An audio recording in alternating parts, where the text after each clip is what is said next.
নমস্কার বন্ধুরা, আজকে সকালটা শুরু করছি। আজ সকালে পুকুরে নাস্তা করার জন্য পুকুরি করেছিলাম কুমড়ো পেঁয়াজ দিয়ে, খুব ভালো হয় খেতে। এটা করেছি, তার সাথে মুড়ি চটকে খেয়ে নিলাম সবাই মিলে আমরা।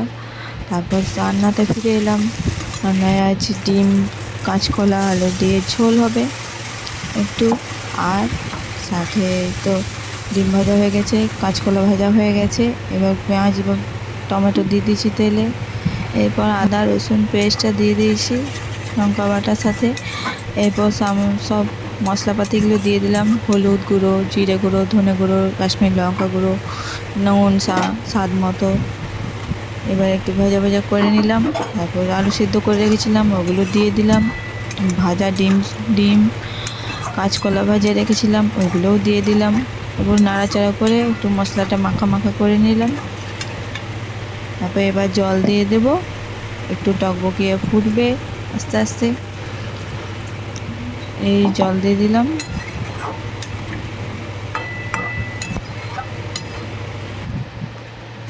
এরপর একটু সামান্য চিনি দিয়ে দিলাম, চিনি না হলে হয় না আমার আবার রান্নায়।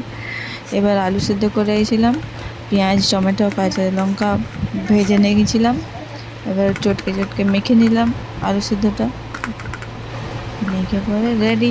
এবার শাহি গরম মশলা দিয়ে দিলাম করতে থাকা। এবার ঝোলটা নামিয়ে নিলাম, নামিয়ে নিয়ে রেডি। এবার ভাত খাবো আমরা সবাই।